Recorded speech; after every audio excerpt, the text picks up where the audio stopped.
Listen, from February through October 2012, that's when this attorney was killed. Investigators say they've reviewed over 50,000 text messages between these two and thousands of photos exchanged electronically. Boy, that's when the Jodi Arias element is going to enter into this, I bet, if those photos come along. But all those text messages, Deneen, is, again, that clinginess. She's got to see he's there all the time, all the time, all the time. He probably just burned out on all this and tried to get away, and that's when the going and coming started, and that's when she became aggressive.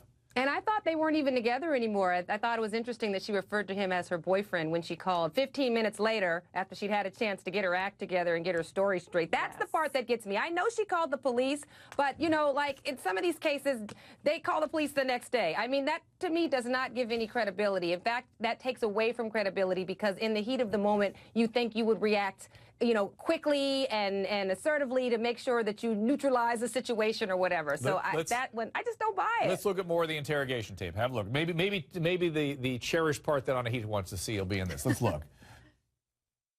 He was screaming and he had his hand on the table and he wasn't completely standing up. He was like this. He was sitting. He was enough that when he was like this, literally. That's when I knew he was dead. Or close to it, in twitching. And that's it. I love him. I still, even though it hurt, I still love him and he loves it. That I couldn't stand and watch him twitch. Well, yeah, again, we're seeing this over and over again, that she can't stand to see him twitching. It hurts her too much because she loves him, so I better finish him off so I don't have to continue to watch him any longer.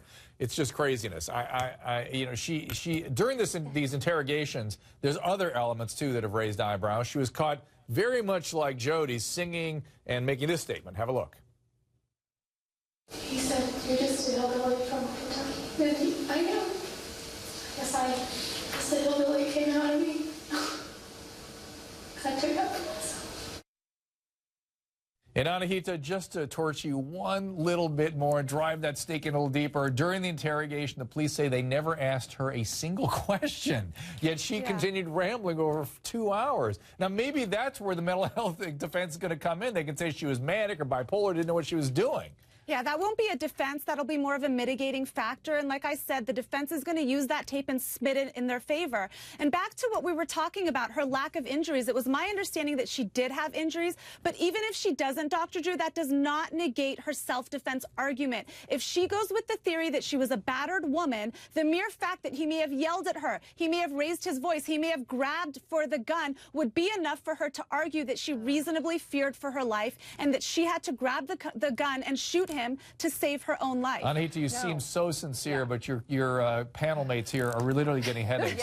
Sam first. Well, thanks, Anahita, if these neighbors, who, by the way, this wasn't like a house with like a lots of land, they were one was here and one was below. These were condos. The neighbors below, they could hear her whimpering, but then they couldn't hear them arguing. They couldn't hear him yelling at her, threatening her. So it just doesn't all add up, Anahita. It doesn't. I think her self-defense is just a way, it's her only defense, and it's a way for her to malign him.